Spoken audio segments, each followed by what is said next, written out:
J'ai ici des belles figues. On va donner un petit coup dans l'eau. On va bien les nettoyer. Elles viennent du chez le primeur. Elles sont magnifiques. On va en prendre une. Voilà, celle-là, elle est juste parfaite.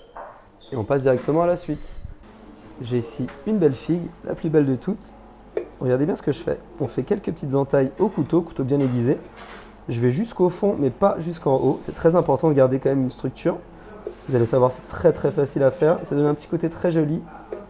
Magnifique. Allez, venez avec moi. On va prendre ça doucement. On va la poser juste avec les deux autres. On va l'écraser un tout petit peu. Ça va donner un côté spirale. On ajuste un peu avec le couteau. Regardez, magnifique. On est vraiment des petites fleurs. J'ai ici un petit sirop. C'est juste de l'eau et du sucre. On va venir glacer tout ça. On glace gentiment tout ça. Ça va baigner un petit peu dans le sirop. C'est magnifique. Ça va confire. Parfait. Allez, je récupère ma pâte feuilletée. Et c'est parti. On va la chevaucher sur une deuxième. J'enlève évidemment le papier cuisson. On va faire 3 bandes comme ceci. Important d'avoir 2 feuilles de papier feuilleté. Hop, on peut trouver dans le commerce évidemment. Parfait, alors regardez-moi ce que je vais faire maintenant. On va venir rouler tranquillement. La pâte feuilletée est bien froide, faites très attention à ça. Mettez bien au frigo. Petite demi-heure avant de commencer la recette. Hop. Voilà, donc ça fait un gros boudin. Allez, venez avec moi, on va la mettre juste ici. On va couper des petites tranches comme ceci, donc c'est bien froid, ça ne va pas se déformer énormément. Hop. Comme je vous l'ai dit, on peut en faire plus que 3. Moi, c'est parfait. Allez, on range ça sur le côté. J'ai ici une plaque de moule à muffins. On va prendre une partie, on va la poser comme ceci dans un premier temps. Faire la même chose avec le reste. J'ai une deuxième plaque à muffins.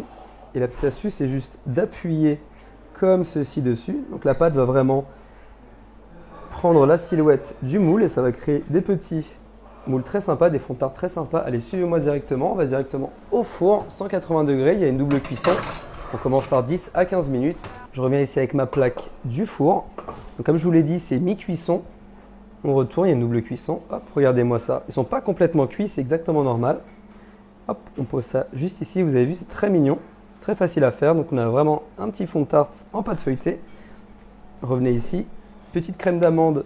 On prend une bonne cuillère, on la met comme ceci au fond. Ne vous inquiétez pas, ce n'est pas forcément égal, parce qu'à la cuisson, ça va s'égaliser naturellement avec la chaleur. Et ça va donner un côté très sympa, c'est très bon. Juste de la crème d'amande tout seul, moi j'en raffole personnellement. Voilà. Des figues coupées, une tarte aux figues, il faut des figues. Il en faut en grande quantité, en tout cas ça c'est mon avis. N'hésitez pas à en mettre encore plus si vous êtes vraiment fan de figues comme moi. Voilà, magnifique. Allez, suivez-moi maintenant, on va directement au four pour encore une petite quinzaine de minutes. Pareil, 180 degrés. N'hésitez pas à checker en cours de cuisson. Et c'est parti. Je reviens avec les petites tartelettes. Regardez-moi, elles sont bien cuites. Magnifique. J'enchaîne directement avec une petite compotée de figues. Je vais en mettre un petit peu. Ça donne un petit côté fraîcheur, un petit jeu de texture assez sympa. Surtout une petite dose de sucre nécessaire à la recette. Petite crème chantilly. Vous avez évidemment la recette sur le site. C'est très facile d'exécution. On va en mettre juste ici. Côté très frais. Allez, on vient directement chercher nos petites figues faites avec amour. Juste ici. Hop, regardez-moi ça. On va en poser une par ici, on a vraiment des petites fleurs. Hop. La dernière, la troisième, la plus choupie.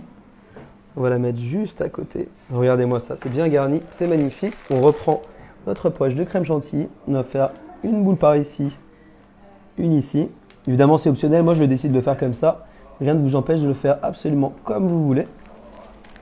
On termine avec quelques petits morceaux de figues. Positionnés juste comme ceci. Ça donne un petit peu de verticalité, un petit côté très élégant. Et surtout toujours plus de figues avec des textures différentes. Voilà, on met la dernière juste ici. Regardez-moi ça. Regardez-moi comment c'est joli. On termine tout ça avec un petit peu de pralin. On va en mettre un peu partout, ça va habiller le tout, donner un petit peu de couleur et de croquant. Et vous avez devant vous une masterclass, un banger très frais pour l'été. Régalez-vous!